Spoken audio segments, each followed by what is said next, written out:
Oke, selamat sore. Berjumpa kembali di channel Teams Vlog. Kali ini kita akan coba membahas bab baru ya di kelas 10.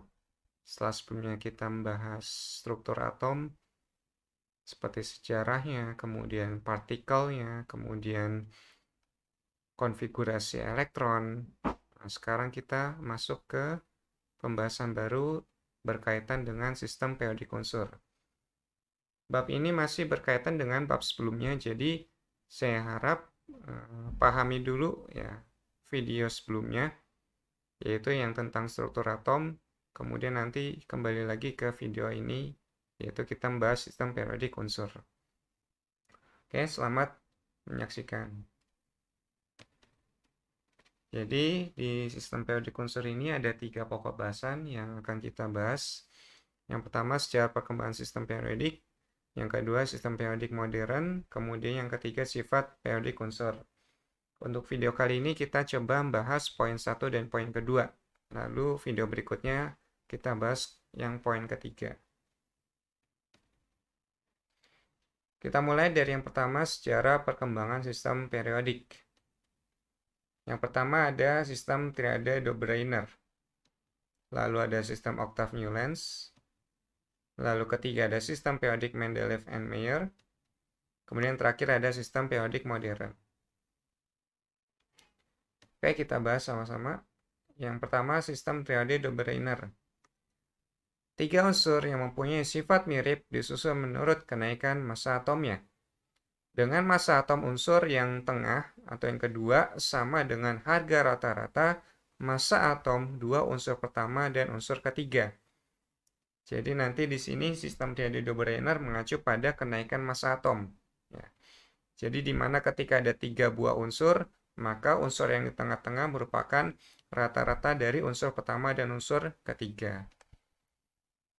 Kelebihannya adalah adanya keteraturan setiap unsur yang sifatnya mirip, namun memiliki kekurangan, yaitu kelompok unsur yang mirip sifatnya bukan hanya 3, melainkan cukup banyak dan hanya berlaku untuk beberapa kelompok saja.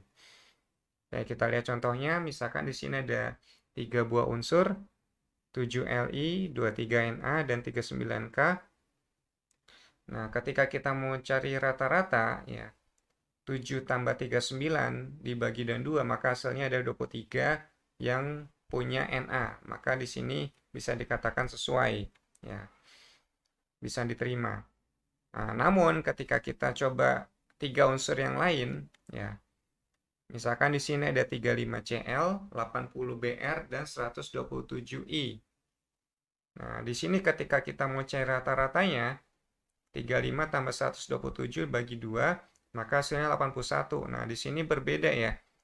Yang di aslinya itu 80, tapi hasil rata-ratanya 81. Berarti ini menunjukkan bahwa triade Dobereiner ini belum begitu akurat untuk menentukan letak-letak unsur-unsur dalam tabel periodik. Gitu. Nah, kemudian nanti ada sistem Octave-Newlands. Ya. Jadi, mencoba menyempurnakan dari sistem yang sebelumnya. Menurut Newlands, jika unsur-unsur diurutkan letaknya sesuai dengan kenaikan massa atom relatifnya, maka sifat unsur akan terulang pada tiap unsur ke-8. Keteraturan ini sesuai dengan pengolahan not lagu sehingga disebut hukum oktav. Ya. Kita kalau belajar musik begitu ya, atau tangga nada kita mengenal ada do, re, mi, fa, sol, la, si. Nah, jadi nanti mengacunya ke sana ya, hukum oktav itu. Dan di sini memiliki kelemahan, yaitu penggolongan ini tidak cocok untuk unsur yang massa atomnya sangat besar. Hal tersebut menjadikan Newlands tersebut di atas belum dapat diterima bagi kalangan para ahli. Ya.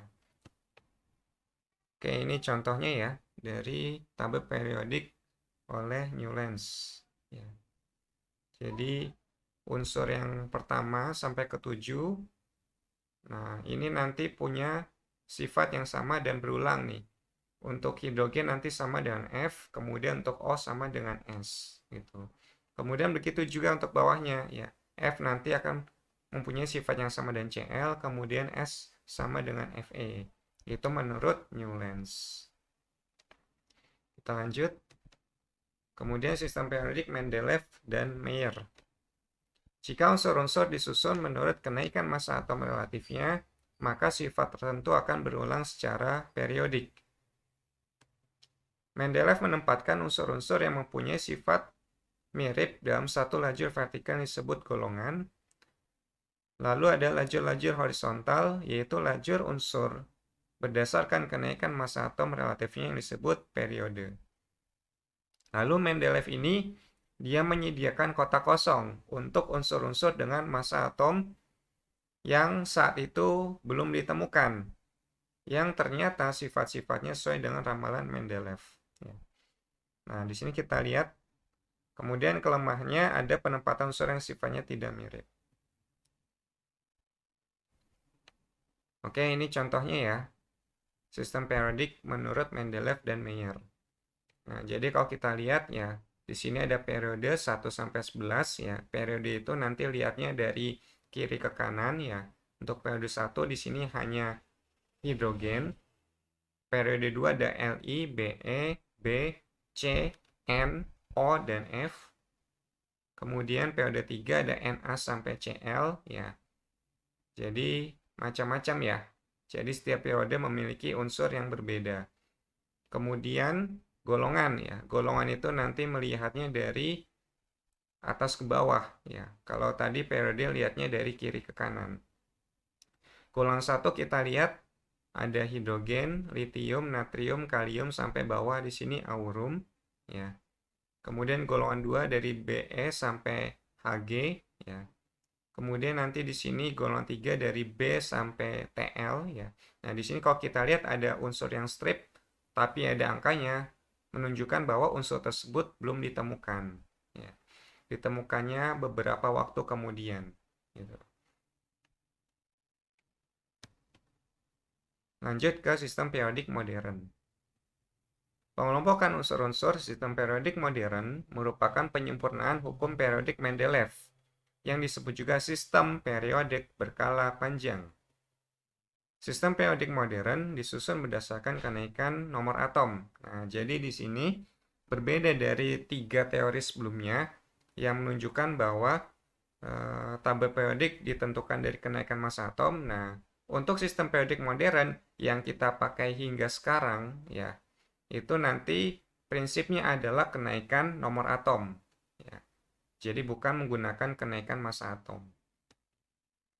Lajur-lajur horizontal yang disebut periode disusun berdasarkan kenaikan jumlah kulit. Jadi periode itu menunjukkan jumlah kulit. Kemudian lajur-lajur vertikal yang disebut golongan disusun berdasarkan elektron valensi. Ya. Kita masih ingat ya di pertemuan yang lalu bahwasanya elektron valensi ada elektron di kulit terluar. Ya. Nah, elektron di kulit terluar atau yang kita kenal dengan elektron valensi itu dapat menentukan golongan suatu unsur. Gitu. Nah, inilah tabel periodik yang dipakai hingga sekarang. Nah, jadi kalau kita lihat dari kiri ke kanan itu namanya periode ya. Ada periode 1, periode 2, periode 3 dan seterusnya. Kemudian untuk golongan dari atas ke bawah ada 1A, 2A, 3B sampai ujung kanan 8B ya.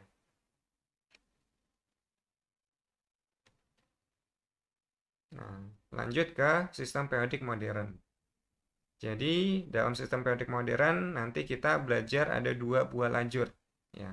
Yang pertama ada golongan, yang kedua ada periode. Nah, golongan dan periode ini berbeda ya lajurnya ya. Untuk golongan, nah lajurnya adalah kolom vertikal dari SPU dan menunjukkan susunan elektron di kulit terluar atau elektron valensi. Jadi golongan itu ditentukan dari elektron valensi.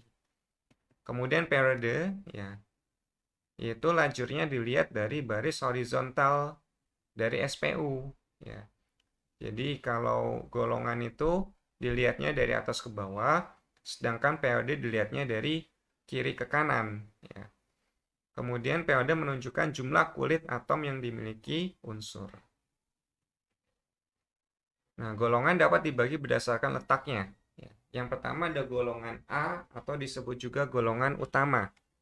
Konfigurasi elektron terlahir di subkulit S dan P. Maksudnya gimana? Nah, jadi nanti di sini ada NSX ya, di mana nanti di sini N menunjukkan kulit kesekian, ya kulit ke N. Lalu S ini ada subkulit. Lalu X di sini adalah elektron valensi, ya. Yang dimana nanti X di sini menunjukkan golongan, ya. Nah, jadi X-nya berapa? Berarti itu nanti menjadi golongan. Golongan XA, kemudian periode N, ya. Kemudian untuk yang subkulit P terakhirnya ada NS2, NPY, ya. Di sini N itu tadi kulitnya, ya, kulit ke N atau jumlah kulitnya. S itu subkulit S, P itu subkulit P. Kemudian 2Y ini nanti sebagai elektron valensi, ya. Yang dimana nanti 2 ditambah Y itu sama dengan elektron valensinya, ya. Golongan 2 plus Y, kemudian ditambah A, ya, karena golongan utama, kemudian periode N. Jadi, perlu kita ingat ya, bahwa ketika dia akhirannya di subkulit S atau di subkulit P, ya, maka dia termasuk golongan A atau golongan utama. Ya. Nah, N itu kulit ke N, kemudian S, X, dan 2 plus Y ada elektron valensi. Nah, di sini kita lihat ya, ketika di sini ada kulit kesekian, kemudian S-nya 1, berarti dia golongan 1A atau 1, ya.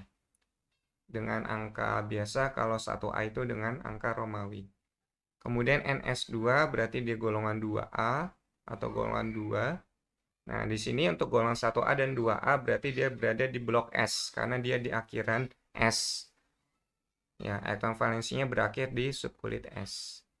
Lalu ada NS2, NP1, golongan 3A, yang ini tinggal dijumlah ya, 2 tambah 1, 3, berarti golongan 3A. Begitu juga di sini 2 tambah 2, 4, berarti golongan 4A. 2 tambah 3, 5, berarti golongan 5A. Golongan 2 tambah 4, 6, berarti 6A.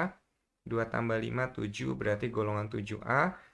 Terus 2 tambah 6, 8, berarti golongan 8A. Nah, di sini golongan 3A sampai golongan 8A itu nanti disebut blok P karena di sini akhirannya yaitu di subkulit P gitu. Oke, kita ke contoh soal. Tentukan golongan dan periode dari unsur 11Na dan 15P. Pertama, kita buat dulu konfigurasi elektron dari kedua unsur tersebut.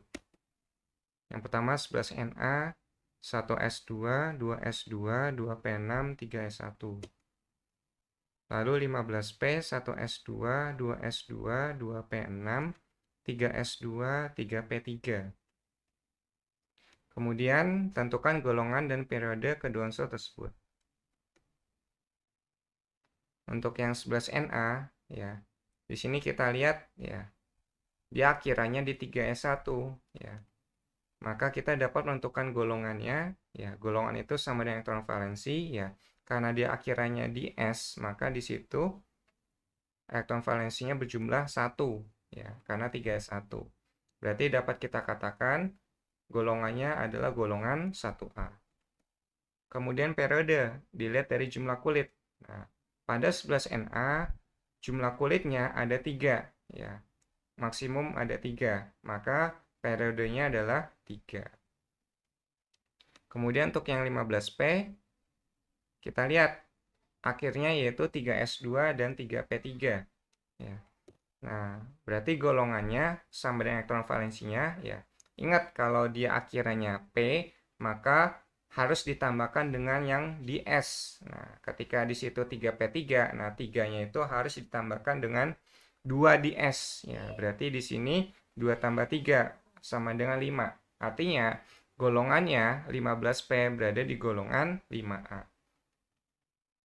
Kemudian untuk yang periode, ya, itu sama dengan jumlah kulit, ya. Nah, untuk 15P sendiri, ya, kulit terbesarnya ya adalah 3. Ya, 1, 2, 3 ya, kulit terakhirnya 3, maka periodenya adalah 3.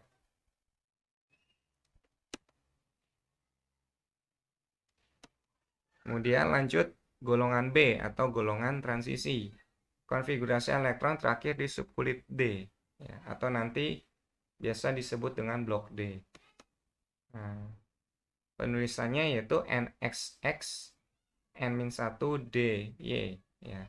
Jadi di mana N itu adalah kulit, ya, kulit kesekian, kemudian S dan D-nya adalah subkulit, kemudian X dan Y-nya adalah elektron valensi.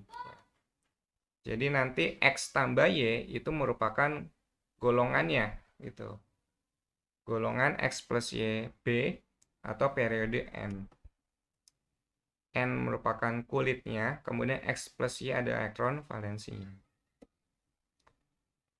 Nah, di sini kita lihat ya. Jadi ada mulai yang pertama itu NS2 N-1D1 ya. Nah, di sini kita ketika melihat akhirannya D ya, maka sama seperti P tadi, maka kita jumlahkan dengan yang di S dulu ya. Berarti di sini kalau akhirannya D1, maka kita jumlahkan dengan 2 di S, maka di sini 2 tambah 1 akan sama dengan 3. Nah, berarti di sini golongannya 3B. Kenapa B? Karena akhirannya D gitu. Kalau dia akhirannya P berarti 3A gitu. Tapi kalau akhirannya D maka jadi 3B gitu. Nah, begitu juga dengan di sini bawahnya NS2 N-1D2 ya. Berarti 2 tambah 2 4 karena akhirannya D maka jadi 4B ya, atau golongan 4 gitu. Nah, yang lain juga sama. 2 tambah 3 ya 5 karena akhirannya D maka jadi 5B. Nah, di sini ya 5 tambah 1 ya jadinya 6B ya. Kemudian 2 tambah 5 jadi 7B ya. Nah, di sini nah, untuk apa namanya golongan 8B itu nanti ada 3 angka ya. Ada 2 tambah 6 8, 2 tambah 7 9, 2 tambah 8 10. Jadi ketika elektron valensinya 8, 9 atau 10, maka dia termasuk golongan 8B ya. Ingat akhirannya harus D ya. Kemudian ada S1D10, maka dia golongan 1B ya, elektron valensinya 11. Lalu 2 tambah 10 12 maka golongan 2B. Kita ke contoh soal, tentukan golongan dan periode dari unsur 27CO. Pertama, buat dulu konfigurasi elektronnya, yaitu 1S2, 2S2, 2P6, 3S2, 3P6, 4S2, 3D7. Setelah itu, tentukan golongan dan periodenya. Nah, kita lihat di sini untuk 27CO, dia berada di akhiran 4S2, 3D7. Ya. Maka dari itu, ya, kita dapat tentukan golongannya, yaitu 2 ditambah 7, ya, 9. Atau nanti bisa dituliskan dengan 9 atau di sini 8B. Ya. Elektron valensi 9, maka termasuknya golongan 8B. Kemudian periodenya adalah dari jumlah kulitnya. Ya, di sini kulit yang paling besar ya adalah 4 ya. Maka di sini periodenya adalah 4. Kemudian yang terakhir golongan transisi dalam, yaitu konfigurasi elektron terakhir yang ada di subkulit F atau blok F. Di sini dalam tabel periodik ya itu berada di deret lantanida, yaitu akhirannya nanti 4F 1 hingga 14. Kemudian di deret aktinida, yaitu ketika akhiran konfigurasi elektronnya di 5F 1 hingga 14. Seperti itu. Oke, terima kasih telah menonton video ini. Semoga bisa bermanfaat. Kita akan lanjutkan di video berikutnya. Thanks for watching.